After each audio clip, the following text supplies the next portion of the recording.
Ton immense bonté se renouvelle envers moi chaque jour. Tous les jours, c'est ta main qui les comble. Dieu t'invite, Dieu a toujours.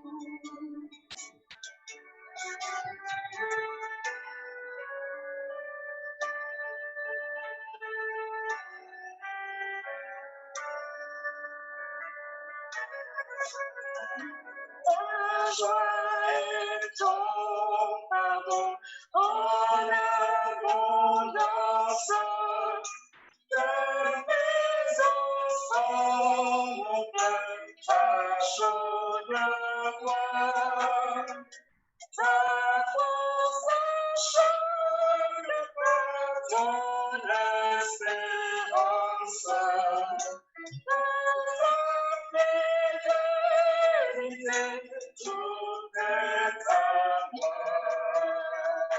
Dieu t'a visité, ton immense bonté se renouvelle envers moi chaque jour.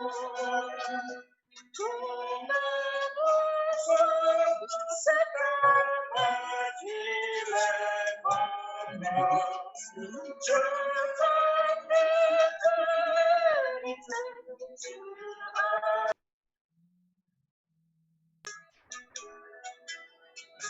Dieu t'a fidélité, Dieu a toujours.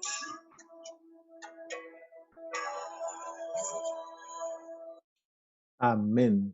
Gloire à Dieu. Maintenant, on passe ce moment de notre fidélité, notre adoration aux dîmes et les offrandes. J'appelle Nadia.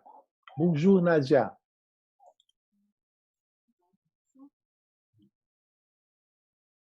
Bonjour, Bonjour. service de fidélité.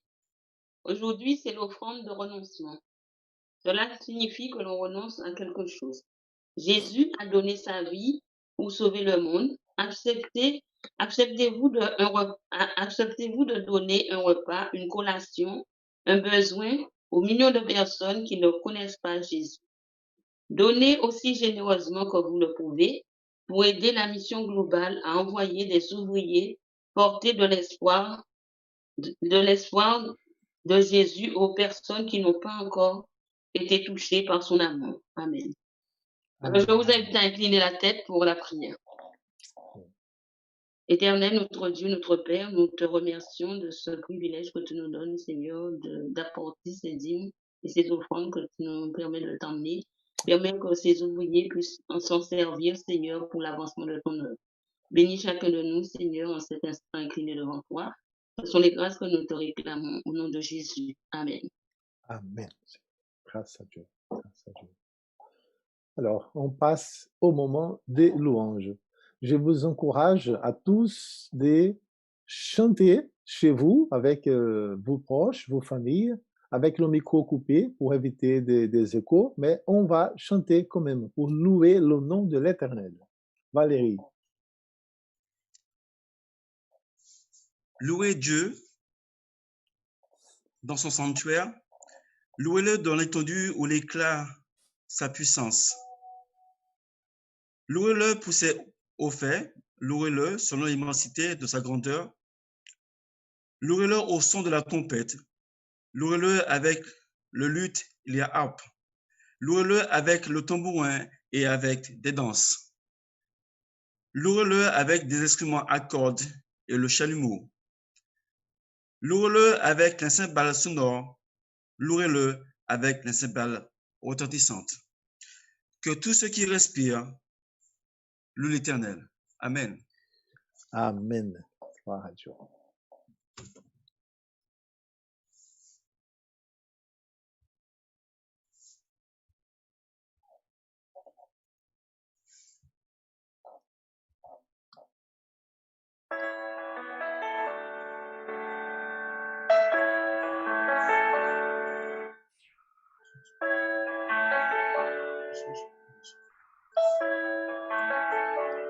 Dieu Tout-Puissant, quand mon cœur considère tout l'univers créé par ton pouvoir, le soulage, les rivières de toute terre, le clair matin ou les ombres du soir. De tout mon être à l'homme s'élève un chant. Dieu Tout-Puissant, que tu es grand. De tout mon être à l'homme s'élève un chant. Dieu Tout-Puissant, que tu es grand.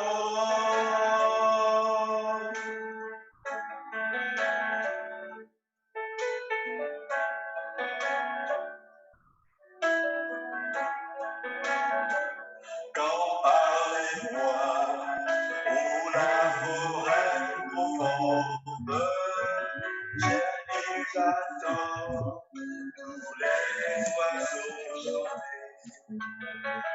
Quand sur les monts, la source avec son ombre, l'hyposée, son chant léger. Mon cœur heureux s'écrit à chaque instant. Oh Dieu, que tu es bon. Mon cœur heureux s'écrit à chaque instant. Oh Dieu, l'amour que tu es grand.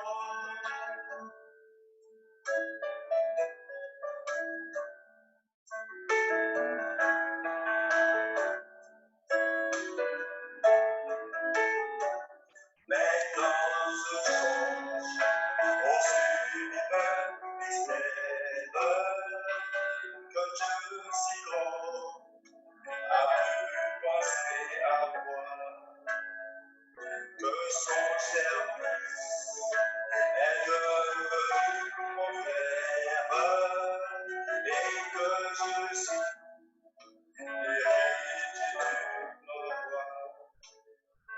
Alors mon cœur croit que tu es bon, oh Dieu d'amour. Alors mon cœur croit que tu es bon, oh Dieu d'amour.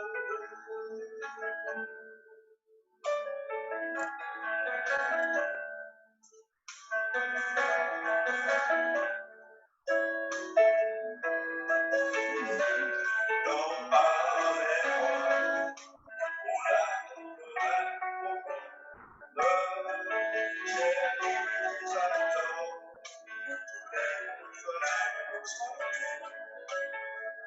Comme sur les monts, la source avec son ombre, l'hyposée, son chant ouvert. Mon cœur heureux s'écrie à chaque instant. Oh Dieu d'amour, que tu es bon. Mon cœur heureux s'écrie à chaque instant.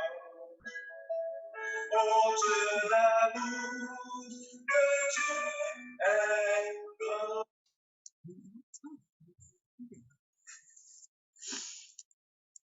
Amen. Alors nous allons encore interpréter un nouveau chant.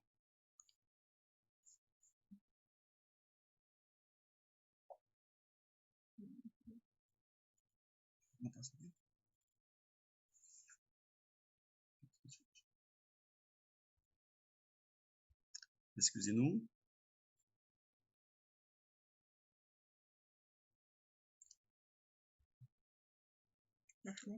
Attends. Alors, avant d'interpréter le chant, je vais juste vous relire un verset dans Jérémie 9, verset 24. Mais que celui qui veut se glorifie d'avoir de l'intelligence et de me connaître, de savoir que je suis l'Éternel qui exerce la bonté, le droit et la justice sur la terre, car c'est à cela que je prends plaisir. Amen. Chantons ensemble.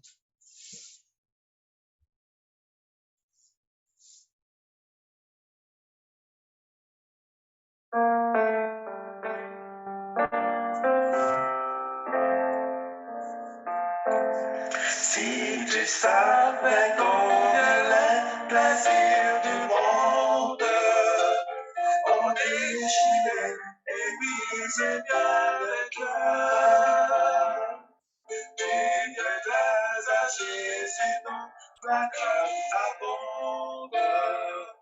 De son amour, tu verras la douceur.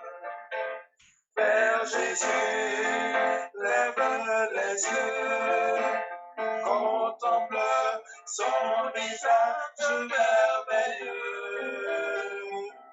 Et les choses de la terre pâliront peu à peu. Si tu lèves vers Jésus les yeux, Christ est pour moi un sauveur admirable, un conseiller, un ami merveilleux. Son nom béni n'a rien de comparable sur cette terre et là-haut dans les cieux. Vers Jésus, lève les yeux, contemple son visage merveilleux, et les choses de la terre pâliront peu à peu. Si tu lèves vers Jésus les yeux, Christ est pour moi un sauveur admirable, un conseiller, un ami merveilleux. Son nom béni n'a rien de comparable sur cette terre et là-haut dans les cieux. Sur cette terre et là-haut dans les cieux. Sur cette terre et là-haut dans les cieux.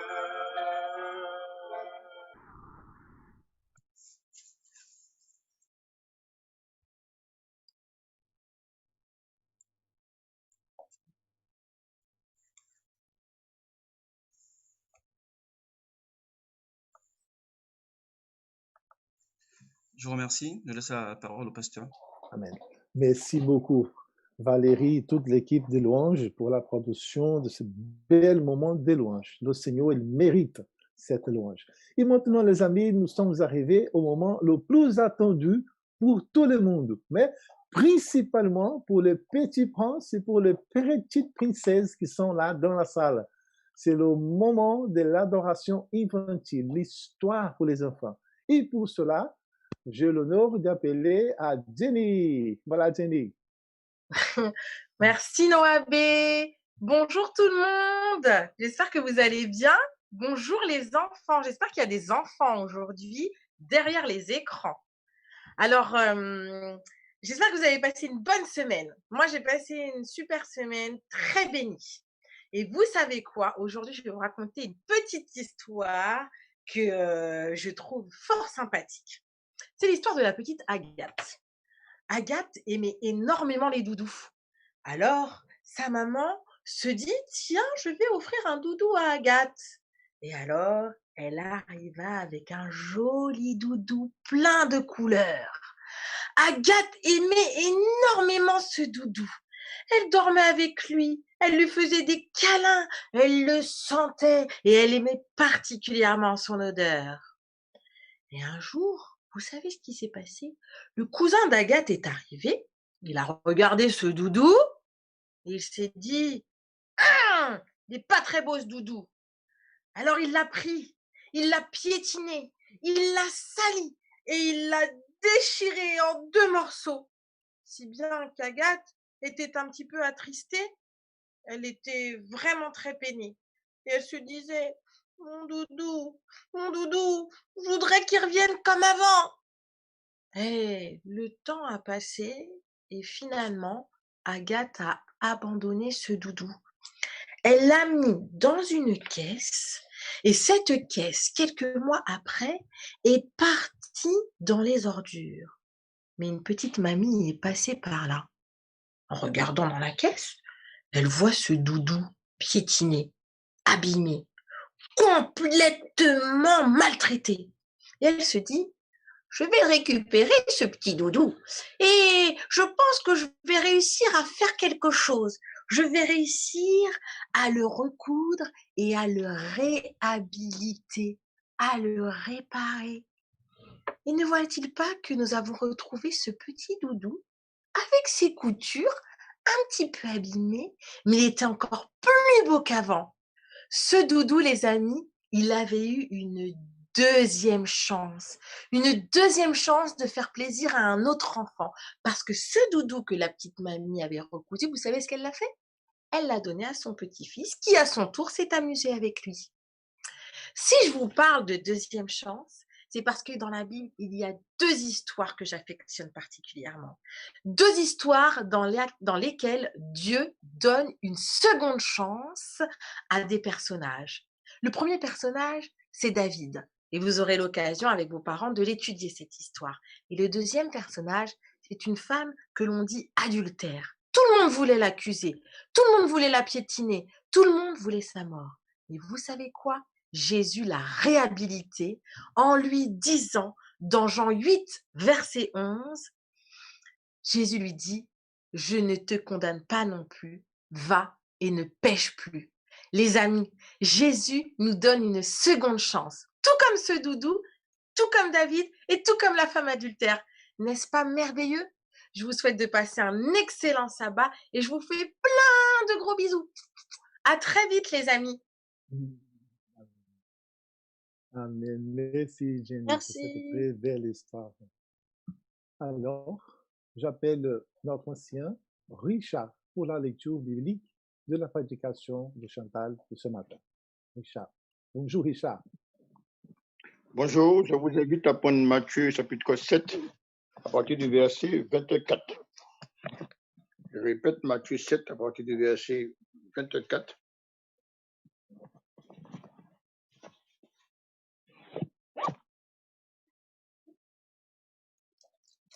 Je lis Matthieu 7, 24 à 27. Ainsi, quiconque entend de moi ces paroles et les met en pratique sera semblable à un homme prudent qui a bâti sa maison sur le roc. La pluie est tombée, les torrents sont venus, les vents ont soufflé et se sont portés sur cette maison. Elle n'est pas tombée car elle était fondée sur le roc. Mais quiconque entend de moi ces paroles et ne les met pas en pratique sera semblable à un homme insensé qui a bâti sa maison sur le sable. La pluie est tombée, les torrents sont venus, les vents ont soufflé et se sont abattus sur cette maison. Elle est tombée et sa ruine a été grande. Je vous invite à vous incliner pour la prière. Notre Dieu, nous voulons te remercier parce que tu es notre Dieu. Jusqu'à ce jour, tu nous as conservé la vie. Nous te remercions pour cela, pour ce privilège que tu nous as donné d'être encore aujourd'hui ensemble pour pouvoir te louer. Nous te demandons pardon parce que d'une manière ou d'une autre, nous n'avons pas toujours fait ce que tu nous demandes. Cependant, Seigneur, permets que ton esprit puisse nous parler encore afin de nous aider à nous rapprocher de toi. Ce matin, nous voulons te présenter celle qui parlera en ton nom. Chantal Wall, afin que tu puisses l'accompagner, la bénir, l'aider, la fortifier, que ton esprit soit en elle, afin de permettre que ce message qu'elle partagera avec nous puisse nous faire du bien, que ton esprit soit également en nous, afin que nous puissions être attentifs et être à l'écoute de ce que tu veux nous dire.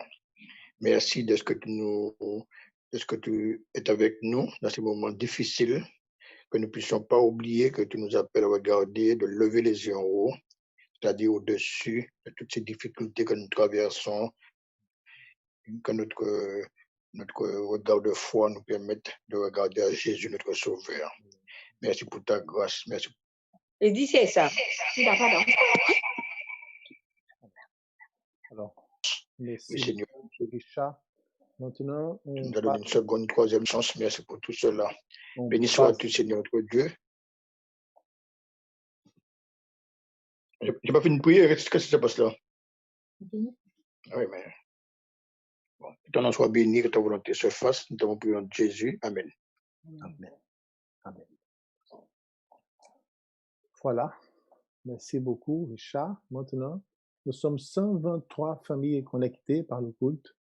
Et j'invite Chantal, c'est la servante de Dieu que le Seigneur a préparée pour partager avec nous le pain de vie. Soyons attentifs. Que le Seigneur te bénisse, Chantal. Merci, Noabé. Je vais mettre la caméra. Bonjour à tous. Est-ce que vous m'entendez? Oui. Oui, très bien. Je sais que j'ai des problèmes de connexion des fois. Alors, salutations fraternelles à tous, pour nos frères et sœurs de Saint-Denis, de Bagneux, et toutes les autres personnes qui ont choisi de nous regarder ce matin à travers cette plateforme. Alors, j'espère que vous avez passé une semaine richement bénie, malgré les aléas de la vie, et que vous avez ressenti la main de Dieu. Aujourd'hui, c'est un jour de sabbat, c'est un jour de joie, jour de délices. Je vous invite à aller au pied de Jésus afin d'y déposer tous vos fardeaux et qu'il vous accorde sa paix. Ésaïe 26, verset 3 nous dit ceci: « À celui qui est ferme dans ses sentiments, tu assures la paix parce qu'il se confie en toi. » Que la paix de Dieu repose sur chacun d'entre vous. Aujourd'hui, le Seigneur m'a donné un sujet qui, pour moi, fait écho. Vous allez comprendre pourquoi.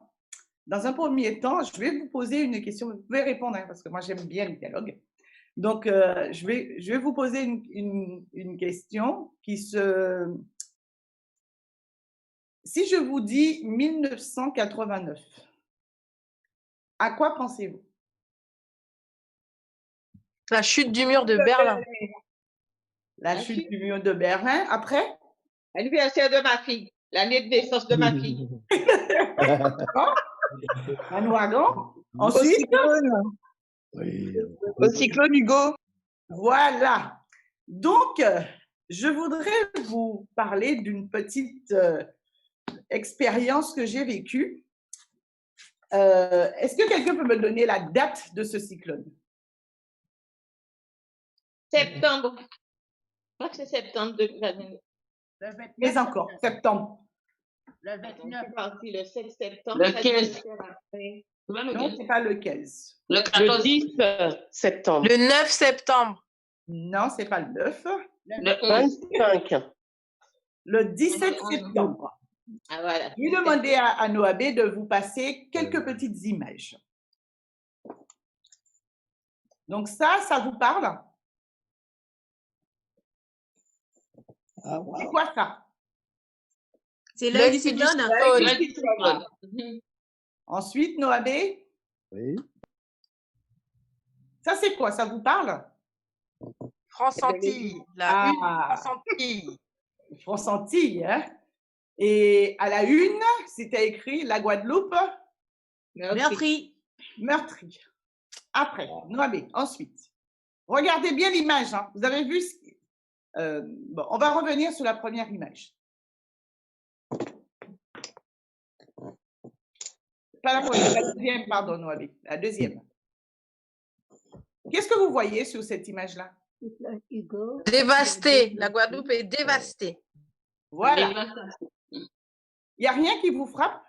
Je veux une maison complètement détruite. Exactement. Une maison qui est tête en bas. C'est assez original, non? Une maison qui est tête en bas. Ensuite, Noabi. C'est ça? La Guadeloupe préparée. Ou détruite? Rasée, merci. D'accord. Donc, je vous ai montré 3 images. Vous savez, ce fameux 17 septembre 89, j'étais en Guadeloupe. Et j'ai eu l'occasion de vivre cet ouragan. C'est la Guadeloupe qu'on appelait l'île aux belles eaux, Karuikera, dit-on, était devenue l'île dévastée, l'île avec des épidémies de dengue, des débris. C'était une vraie catastrophe. Je m'en souviens encore parce que j'y étais. Et je me souviens même que ce fameux jour, il faisait très, très beau. Le ciel était d'un bleu, mais magnifique. Et je me souviens que ma mère me disait, il faut se préparer parce qu'il faut partir. Et moi, je lui disais, mais non, il ne faut pas partir. Il n'y aura pas de cyclone, il fait beau. J'étais tellement confiante que je suis même partie voir mes cousines qui n'habitaient pas très, très loin parce que je n'y croyais absolument pas. Jusqu'à ce qu'elles viennent nous chercher, mon frère et moi, et pour nous dire qu'il faut effectivement partir pour se mettre à l'abri. Donc, nous sommes partis pour nous mettre à l'abri. Nous sommes allés chez une de mes sœurs qui habitait dans un appartement. Et donc, nous avons passé cet événement dans cet appartement. Mais ce qui m'a vraiment... en fait, vous savez qu'aux Antilles, les gens, quand on annonce un cyclone, qu'est-ce qu'ils font? Qu'est-ce qu'ils font en général? Non? Ils barricadent leur maison. Barricadé. Ah, merci Maryse. Effectivement, comme tout le monde, hein, les maisons sont barricadées, ils mettent des planches. Mais pourquoi ils font tout ça, finalement? Pour te protéger. Parce que Pour que le vent n'arrache pas les portes. Ah, pour solidifier la maison, pour solidifier les portes, la charpente, enfin tout ça, on a besoin de ce... Et là, qu'est-ce qu'ils cherchent finalement? Ils cherchent à être en... protégés, en sécurité. En sécurité. Effectivement, ils cherchaient à être en sécurité. Et je suis toujours étonnée quand j'entends des personnes qui disent « j'aimerais bien vivre un cyclone ». J'ai déjà entendu ça. C'est du n'importe quoi. Je dis à ces gens-là, je dis, moi, je passe mon tour. Ah oui, c'est sûr. Je passe mon tour parce que quand c'est quelque chose qu'on a vécu, et je vous avoue que le lendemain, quand mes parents nous ont dit d'aller voir si notre maison était encore là, mon frère et moi, et je me souviens, nous sommes allés, mais en se disant tous les deux, ça se trouve qu'il n'y a plus rien. Vous savez qu'il y a beaucoup de gens qui ont vécu en 89 cette situation. Je vous ai montré des images où même qu'on a des maisons tête en bas. Et vous savez qu'aux Antilles, les gens ne respectaient pas forcément les normes de construction. Il y avait beaucoup de maisons qui se construisaient comme ça, comme des petits pains, des espèces de petites cases. Et bien entendu, quand il y avait une tempête, qu'est-ce qui se passait? Eh bien, il ne restait plus rien de tout ça. Et effectivement, cette tempête, ce cyclone, a laissé derrière lui beaucoup de morts et surtout beaucoup de gens qui étaient dans le besoin parce qu'ils n'avaient plus rien. Tout avait été dévasté. Je voudrais vous parler d'une autre expérience. Photo suivante. Non, allez.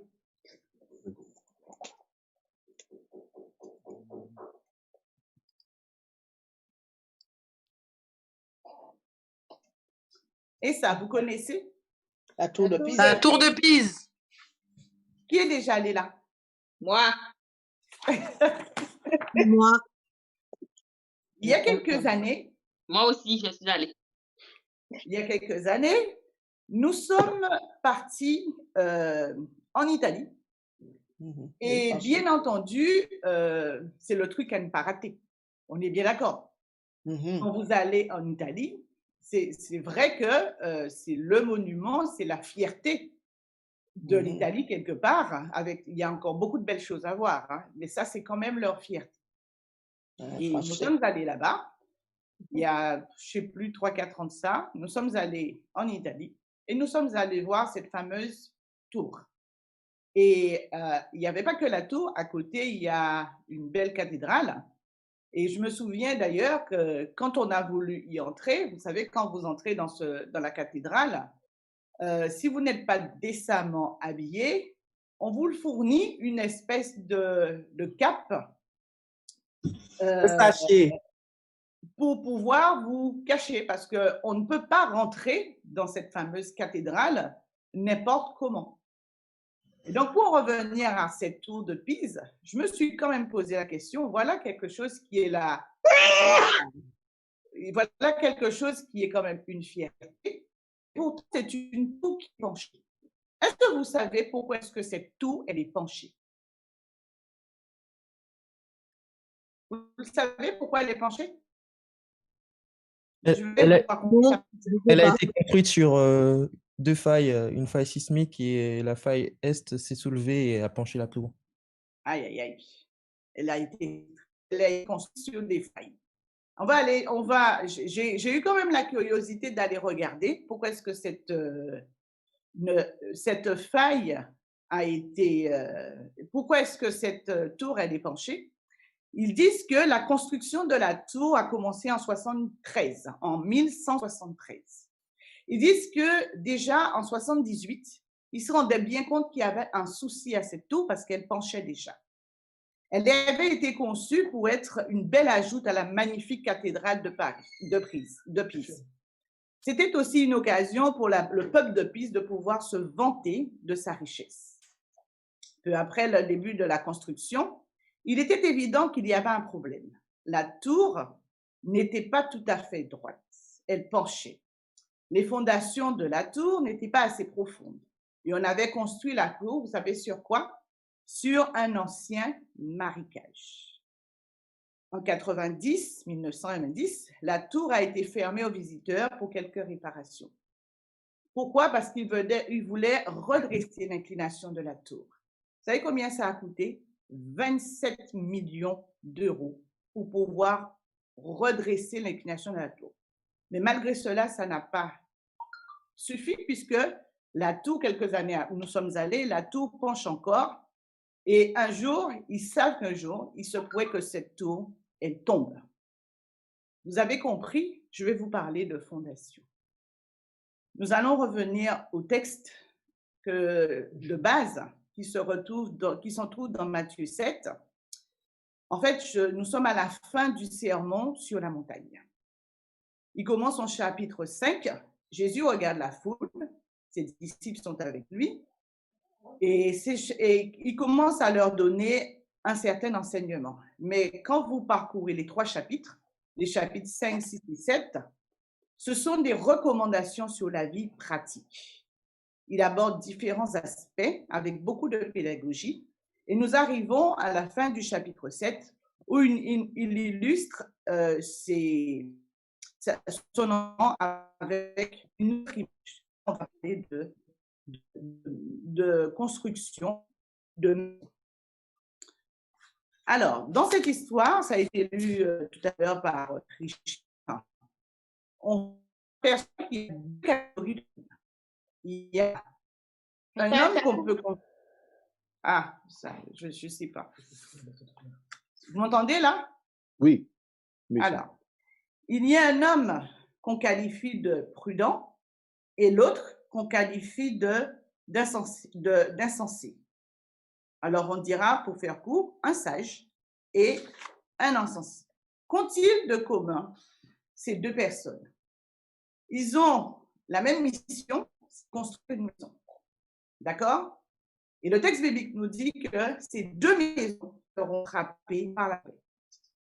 La différence capitale, c'est le support sur lequel ils vont construire cette maison.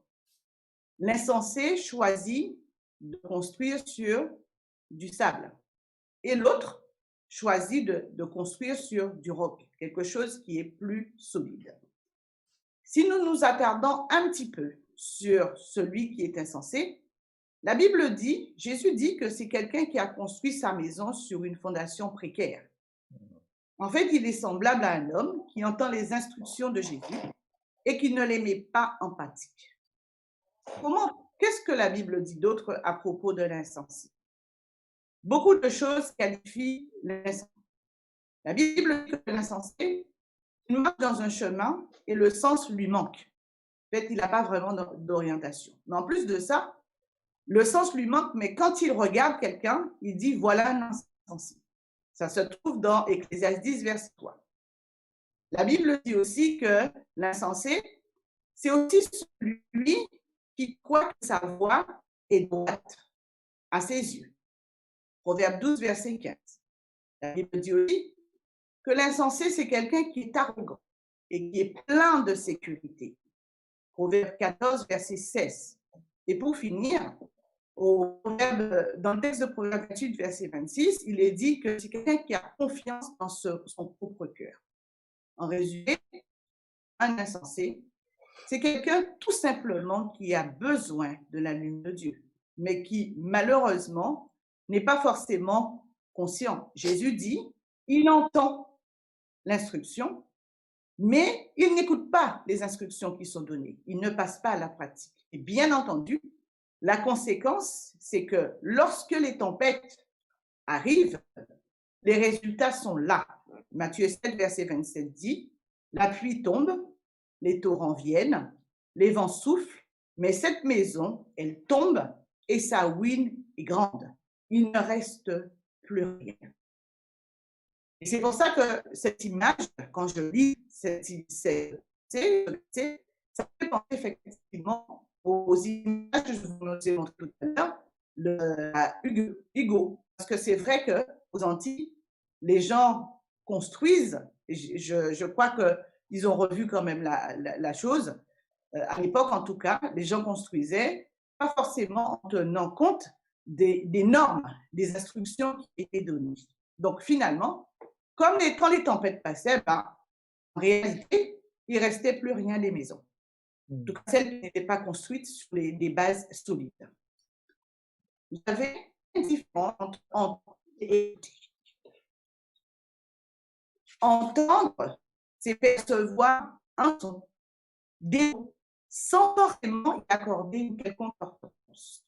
En revanche, lorsque je décide d'écouter, il y a une autre dimension. Je prête l'oreille pour dire ce qui est dit et en prendre le sens. C'est ce qu'on appelle une écoute active. Ce type d'écoute engendre une réaction, voire une action. Jésus, en plus de dire aux disciples et à la foule qu'ils devaient entendre, mais entendre ne suffit pas. Il leur demandait d'aller plus loin. L'insensé se contente juste d'écoute d'instruction. Sa fondation est donc free. Donc, sa conséquence, c'est une ruine qui est certaine. Il est vrai que nous vivons dans une société où tout va vite. Tout le monde est pressé. Souvent, même en tant que chrétien, il arrive que les préoccupations de la journée, de notre vie, prennent le dessus sur tout. Le travail, les enfants, les loisirs, les factures. Et malheureusement, l'essentiel est négligé. La question se pose, Dieu est-il au centre de nos préoccupations? Sur quoi avons-nous basé notre vie spirituelle? Avons basé sur du sable, notre fondation, ou alors sur le roc? Et nous savons ce que la Bible dit, au final, c'est Jésus. C'est Jésus qui est notre sur lequel nous devons nous appuyer.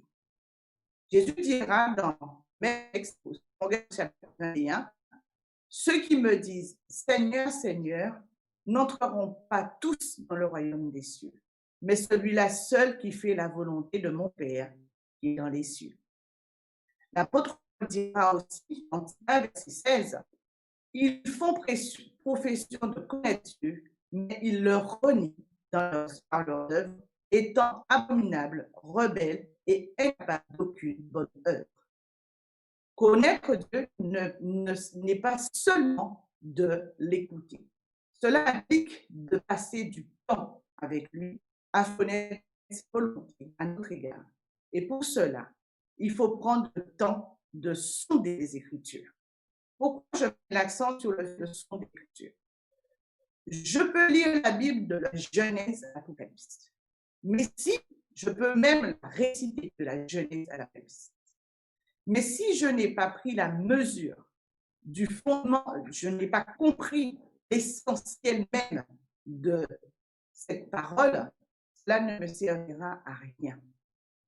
La Bible dit dans Jean 5, verset 39, « Vous sondez les Écritures parce que vous pensez avoir la vie. Ce qu'elles rendent témoignage de moi. Quand je sonde les Écritures, je cherche Jésus-Christ. Je cherche à connaître qui est Jésus-Christ. Quand on sonde un livre, on l'explore, on le scrute, on essaie de percer le mystère, on médite et on en tire les leçons. C'est encore plus vrai en ce qui concerne la Bible. La vérité, c'est connaître Jésus-Christ, connaître la vérité, comprendre le sens de Christ, la résurrection de Jésus. Comprendre la notion du salut, puisque c'est le thème central de la Bible. Cela doit faire partie de notre quotidien. C'est vrai que les préoccupations de la vie font que parfois nous pouvons négliger cet aspect-là, mais c'est essentiel pour notre foi. Je vous invite à faire un exercice. Il semblerait que pour prendre une bonne habitude, il y a plusieurs théories là-dessus, hein, mais ils disent qu'il faut au moins 21 jours. Si je n'ai pas pris l'habitude de lire, il y a des gens qui n'aiment pas forcément lire, mais il y a beaucoup de choses qui sont mises à disposition pour écouter. Et toutes ces choses me permettront de fortifier ma foi et de donner à ma foi une base solide. Je vous encourage à persévérer. Si jamais vous êtes concerné par le fait que vous n'avez pas forcément pris cette habitude, ce que je peux vous dire aujourd'hui, c'est de persévérer. Commencez par peut-être 5 minutes, 10 minutes, un quart d'heure. Mais surtout, ne lâchez pas. Continuez à persévérer, car le royaume des cieux est à ce prix-là. Hébreux 10, verset 36 dit ceci.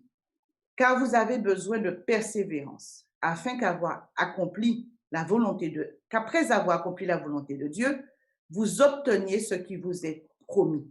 Qu'est-ce qui nous a été promis? Ce qui nous est promis, c'est la vie éternelle. Dieu veut notre bonheur. Pour cela, il nous demande non pas d'imiter l'insensé, mais d'imiter plutôt l'homme prudent, l'homme sage. Pourquoi? Parce que l'homme prudent, qu'est-ce qu'il fait? Il prend la précaution d'ériger sa maison. Il entend la parole, mais non seulement il l'entend, il la met en pratique. Proverbe 14, verset 15 dit ceci. L'homme prudent est attentif à ses pas. Proverbe 22, verset 3 dit, l'homme prudent voit le mal et il se cache. C'est un visionnaire. Proverbe 8, verset 12 dit ceci. Moi, la sagesse, j'ai pour demeure le discernement et je possède la science de la réflexion. L'homme prudent, l'homme sage, c'est celui qui, au final, c'est celui qui est attentif, qui discerne. Il n'y a pas d'impulsivité en lui. En d'autres termes, c'est un homme qui craint Dieu et qui obéit à sa parole. Le texte biblique nous dit dans Matthieu la conséquence des actions de cet homme. La pluie tombe, les torrents viennent, les vents soufflent. Tout ça, c'est comme pour la première maison, jetée contre sa maison. Mais la différence, c'est qu'elle ne tombe pas parce qu'elle était simplement fondée sur le roc. parce qu'elle avait un fondement qui était solide et sûr.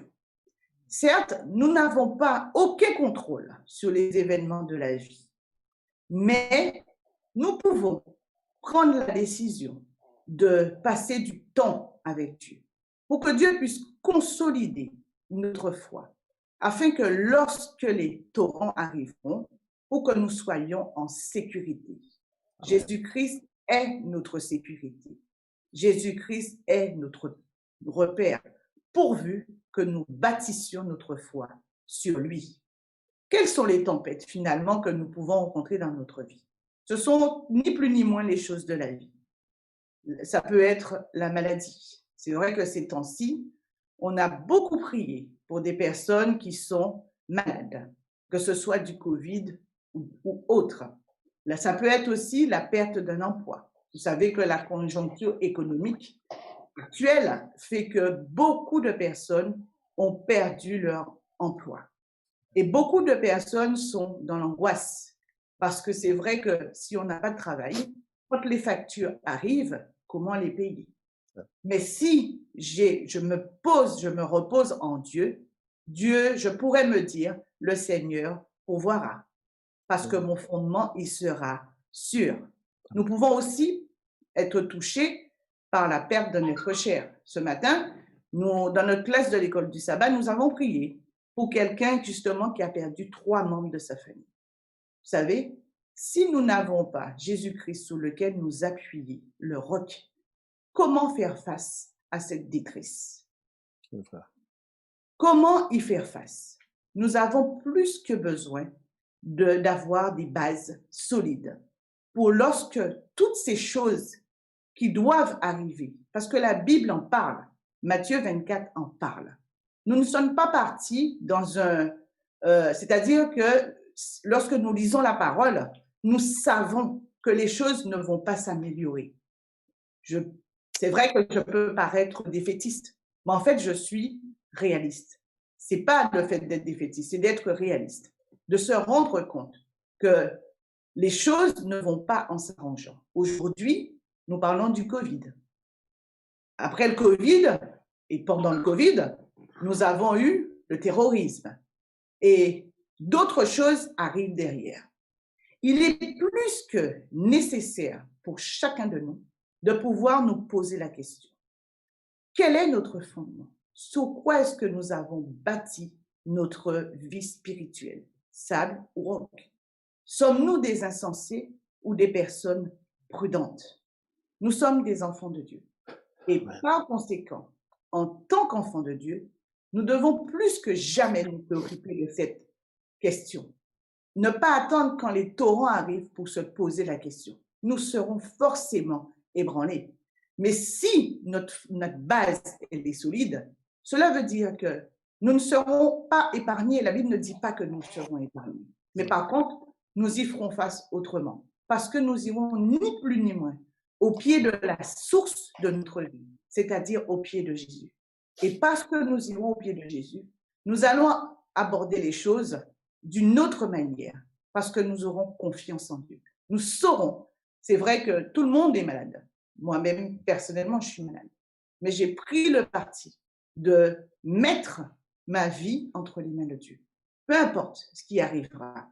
Mais c'est bien de savoir que si Dieu décide que demain, c'est notre dernier jour, ou même aujourd'hui, savoir que nous nous sommes appuyés sur Jésus et que notre vie appartient à Jésus, eh bien, nous serons en sécurité.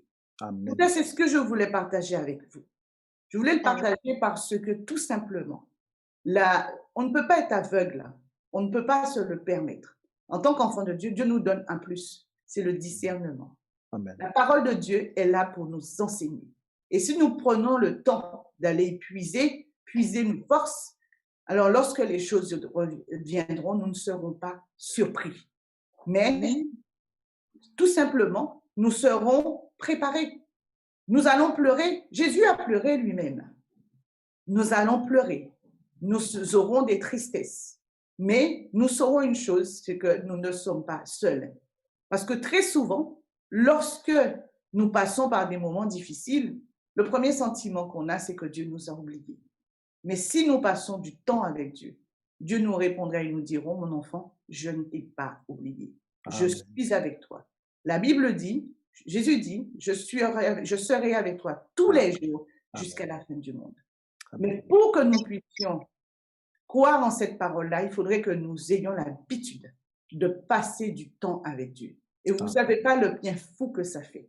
Ça vous donne la pêche, ça vous donne la paix en Dieu. Et Dieu vous prépare pour les choses qui vont arriver. Amen. J'aimerais partager un psaume que j'aime beaucoup avec vous. C'est le psaume 127. Je ne suis pas longue, j'aime bien aller à l'essentiel. Le psaume 127 nous dit ceci. Vous pouvez prendre vos Bibles avec moi. Nous dit ceci. Si l'Éternel ne bâtit la maison, ceux qui la bâtissent travaillent en vain. Si l'Éternel ne garde la ville, celui qui la garde veille en vain. En vain, vous vous levez le matin, vous vous couchez tard et vous mangez le pain de douleur. Il en donne autant à ses bien-aimés pendant leur sommeil. Voici les fils sont un héritage de l'Éternel. Le fruit des entrailles est une récompense. Comme les flèches dans la main d'un guerrier, ainsi sont les fils de la jeunesse. Heureux l'homme qui en a rempli son carquois et ne sera pas confus quand ils parleront avec des ennemis à la porte. Amen. Si l'Éternel ne bâtit la maison, ceux qui la bâtissent en vain. Puisse le Seigneur faire de nous de sages bâtisseurs pour l'éternité. Que Dieu vous bénisse. Amen. Amen. Gloire à Dieu. Chantal, attendez un peu. Je viens de recevoir, Chantal, un message de Jenny, la grande sœur de Daniel Galland, qui est hospitalisée à ce moment à l'hôpital d'Antony et qui a été entubée dans un état très, très grave. Et on a tous prié pour elle. Et elle vient d'avoir son portable après tous ces moments d'internation. Et elle a écrit un message de remerciement à Dieu et à tous les chers membres de notre Église. Je voudrais que tu puisses lire, Chantal. Je vais envoyer pour ton portable. Je vais envoyer par message dans ton portable, s'il te plaît. D'accord. Par la gloire de Dieu. Par la gloire de Dieu. Tu as envoyé ça sur WhatsApp? Oui, WhatsApp.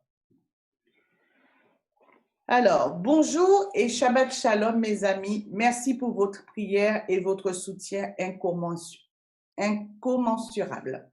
J'ai eu enfin le téléphone hier soir. Je suis actuellement hospitalisée dans le service de réa de l'hôpital d'Antony depuis le 8 novembre. Mon état pulmonaire, infection COVID, s'étant aggravé le 12, j'ai été intubée afin que mes poumons puissent récupérer. Le médecin m'a dit que sinon l'infection a gagné du temps. Et je viens de loin, je le sais. J'avais les mains attachées pour éviter d'arracher le tube, sonde urinaire. 2 cathéters artériels et là, on est à 100% de son esprit dans un corps qui se bat. Je n'ai jamais connu telle douleur et là, c'est vers Dieu qu'on se tourne. J'ai cru ne plus vous revoir. Vous me manquiez tellement. C'est à ceux qu'on aime, auxquels on pense tous les jours. Il me manquait de vous entendre, de vous dire combien je vous aimais, de vous serrer dans mes bras.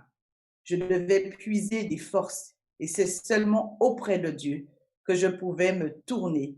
Je devais faire un effort considérable pour me souvenir de toutes les paroles de notre Seigneur. J'avais besoin de sa force. Que ce livre de la loi ne s'éloigne point de ta bouche.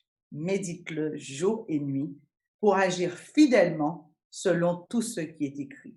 Car c'est alors que tu auras du succès dans tes entreprises, c'est alors que tu réussiras. Ne t'ai-je pas donné cet ordre? Fortifie-toi et prends courage. Ne t'effraie point et ne t'épouvante point, car l'Éternel, ton Dieu, sera avec toi dans tout ce que tu entreprendras. Je me sentais tellement seule que je me suis souvenue de ces textes. Oui, les Écritures évoquent souvent les anges. Ils sont chargés de missions, parfois combattantes.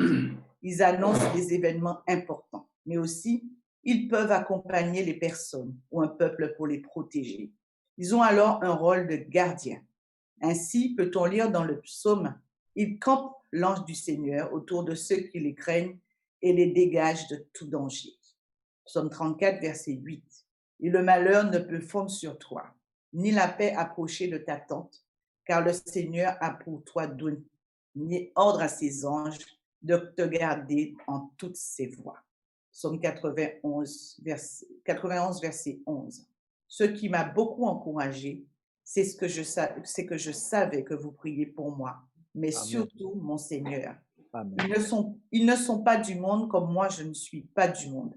Sanctifie-les par ta vérité. Ta parole est la vérité. Comme tu m'as envoyé dans le monde, je les ai aussi envoyés dans le monde. Et je me sanctifie moi-même pour eux, afin qu'eux aussi soient sanctifiés par la vérité. Ce n'est pas pour eux seulement que je prie, mais encore pour ceux qui croiront en moi par leur parole. Jean 17, versets 16 à 20. Parfois, j'avais l'impression que Dieu n'était plus. C'est que je savais qu'il me portait et j'étais rassurée. Et les textes qui m'ont définitivement rassurée, Jérémie 31, verset 3. De loin l'Éternel se montre à moi. Je t'aime d'un amour éternel, c'est pourquoi je te commande. Verset 28. Que toutes choses concourent au bien de ceux qui aiment Dieu, de ceux qui sont appelés selon son dessein. Notre Dieu, notre Papa d'amour, a soigné mes poumons. Je suis en bonne voie de guérison, très affaiblie, mais je vais me rétablir. Il faut tout réapprendre, chaque geste me prend du temps. J'ai mis 40 minutes pour manger 4 biscottes et une tisane. Je vais commencer par de la kiné. Je n'ai pu marcher que depuis que j'ai été intubée. Mes résultats sanguins et le saturomètre sont satisfaisants. L'équipe médicale est contente. Ils m'ont tous dit, si j'en suis, c'est que je suis forte et battante. C'est du Seigneur que m'est venue cette force. C'est de vous et de toute l'équipe médicale. Le médecin m'a dit que j'en ai pour 8 à 10 jours pour récupérer. Par la fatigue, car le tube m'a abîmé la gorge, mais il dit que ça va revenir. Ma vie ne sera plus la même. Je veux me consacrer désormais encore davantage à ma famille, à mes proches, à mes amis, car c'est l'amour qu'on partage et qu'on donne qui reste. Mais je partagerai avec vous là-dessus. Pardonnez les fautes s'il y en a, je vous aime. Et priez aussi pour ceux qui sont aussi malades dans le service. Il y en a tant qui ont attrapé ce virus. L'équipe est bienveillante. Merci de penser de vos prières. Merci l'Éternel pour ce sabbat de délices et notre foi que tu fais grandir. Amen. Amen. Voilà. Gloire à Dieu, Chantal. Gloire à Dieu. Que le nom du Seigneur soit loué. Oui. Maintenant, on appelle Kenza, Mélodie et Océane. Elles vont chanter un morceau par la gloire de notre grand Dieu.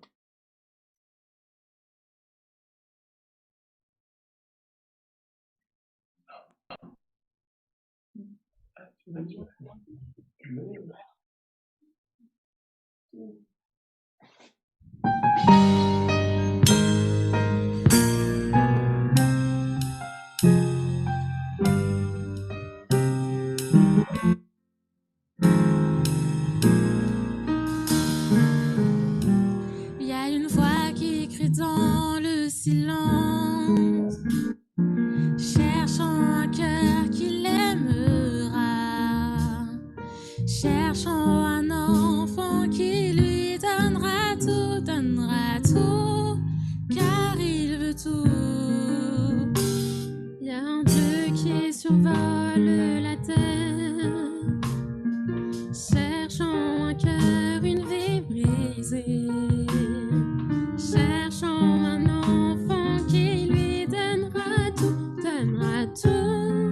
car il veut tout. Et aime-moi de tout ton cœur, il veut tout aujourd'hui.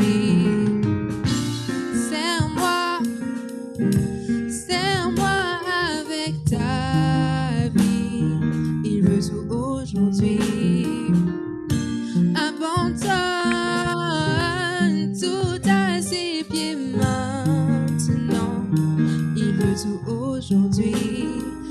il veut tout aujourd'hui. Il veut tout aujourd'hui, abandonne tout. Il y a un Dieu qui survole la terre, cherchant un cœur, une vie brisée, cherchant un enfant qui lui donnera tout, car il veut tout. Et il dit, aime-moi de tout ton cœur. Il veut tout aujourd'hui. Serre-moi avec ta vie. Il veut tout aujourd'hui. Abandonne tout et maintenant. Il veut tout aujourd'hui. Il veut tout aujourd'hui. Il veut tout aujourd'hui. Abandonne tout. Plus de toi, tout de toi. Il veut tout aujourd'hui. Oh, oh, oh, oh. Plus de toi, tout de toi. Il veut tout aujourd'hui. Oh, oh, oh, oh. Plus de toi, tout de toi. Il veut tout aujourd'hui.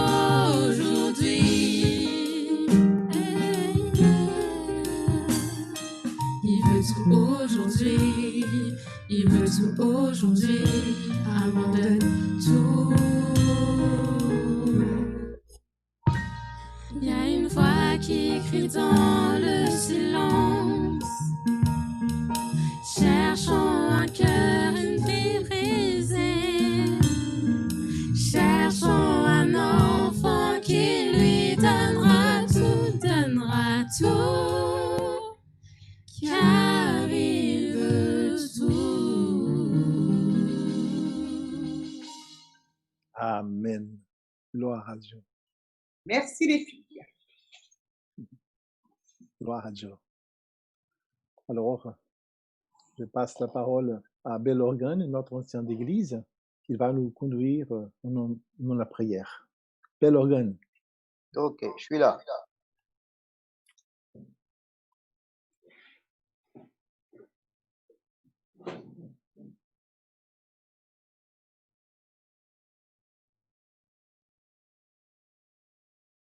Alors, je ne t'entends pas, Bello. Il faut le mettre en vedette.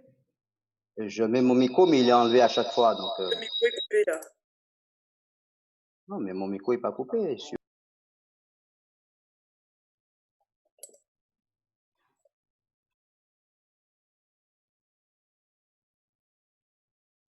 Ça fonctionnait. Vous m'entendez là? Là, c'est bon, tu peux y aller. Ok, merci. Alors, Père éternel, Dieu puissant, nous te remercions de ce que tu nous as accordé, Seigneur, ton amour, ta bienfaisance. Nous te remercions, Seigneur, de ce que tu as fait de nous, tes enfants. Que tu puisses, ô Dieu éternel, venir à notre secours. Au secours, Seigneur, peut-être, Seigneur, sans doute dans notre incrédulité. Que tu puisses, par ton Esprit Saint, pouvoir, Père, nous aider, Seigneur, à prendre conscience que nous devrions être, Seigneur, ces porte-paroles, Seigneur, de ce message si important qui est Jésus-Christ mort et aussi Jésus-Christ ressuscité. Amen. Que tu puisses mettre en nous, Seigneur, ce besoin ou bien cette vérité d'être des vrais disciples, Seigneur, de ta cause. Que nous puissions, Seigneur, sur la tête être des messagers, Seigneur, des anges, Seigneur. Tu nous as appelés à ça. Tu as créé cette église, Seigneur, à faire, Seigneur, d'être le fer de lance, Seigneur, de ce message qui est si important, Seigneur, à cette créature. Ô Dieu Tout-Puissant, que tu puisses bénir tout un chacun, nos frères et sœurs.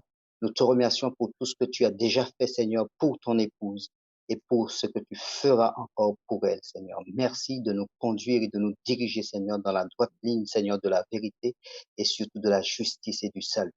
Nous te remercions pour tout cela, non que nous soyons dignes, mais c'est au nom de Jésus-Christ, ton Fils, que nous te prions et pour ta gloire éternelle. Amen. Amen. Amen. Merci Seigneur. C'est toi Valérie.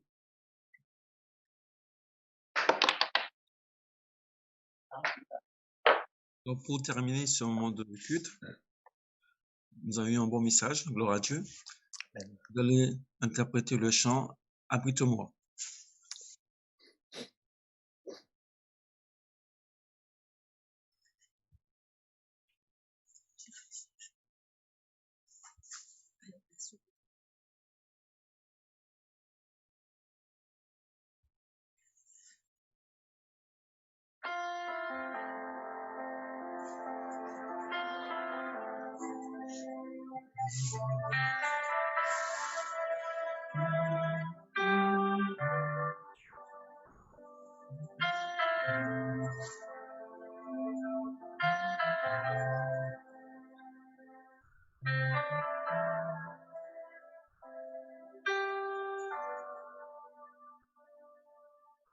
Abrite-moi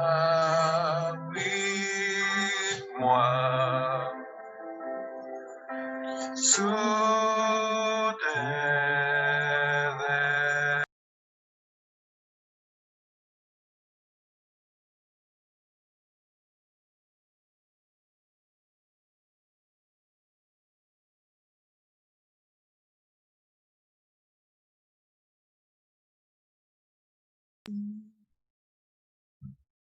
On a un petit souci de son.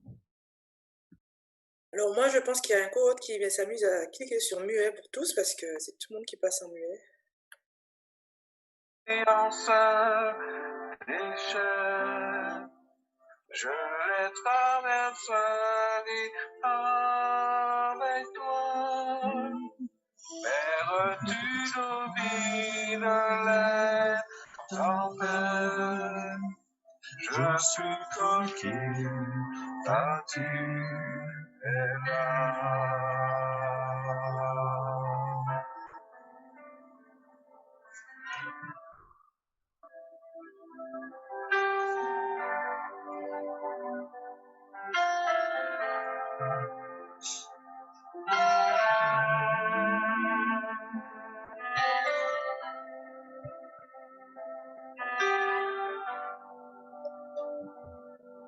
En Jésus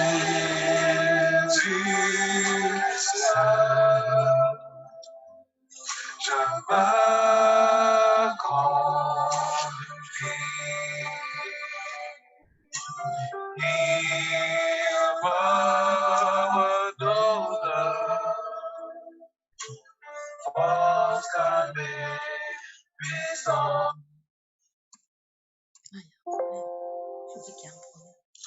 Désolé, un petit couac. On va remettre le chant.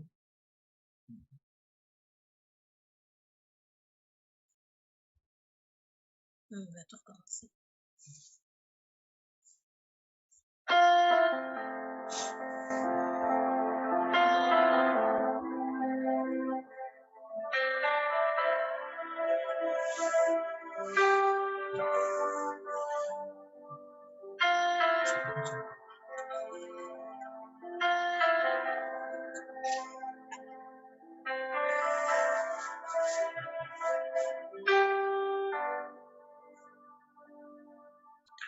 Abrite-moi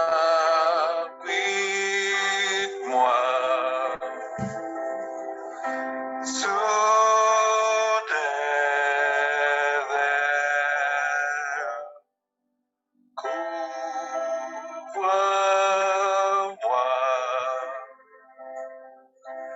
par ta main puissante. Même si les océans se déchaînent, je les traverserai avec toi. Père, tu domines les tempêtes. Je suis tranquille, car tu es là.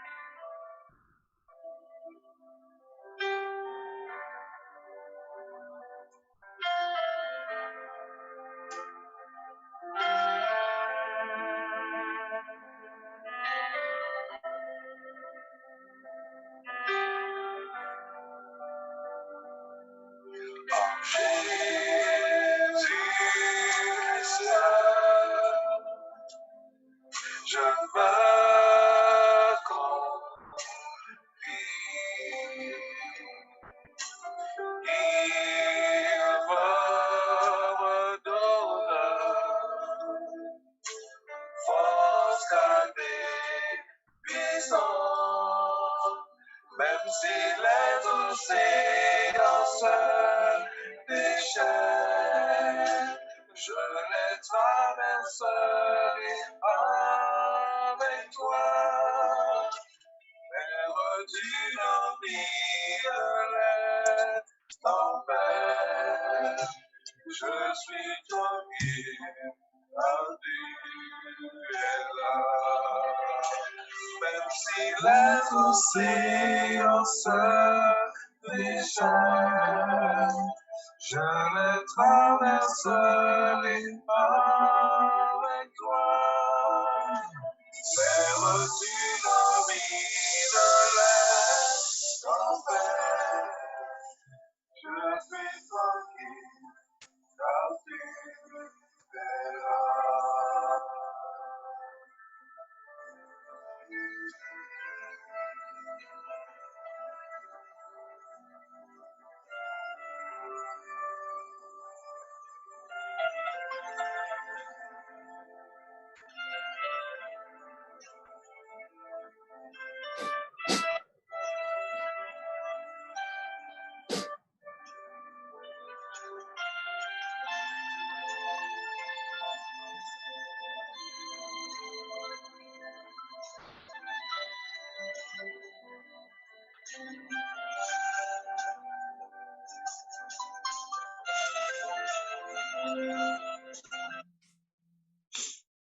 Amen.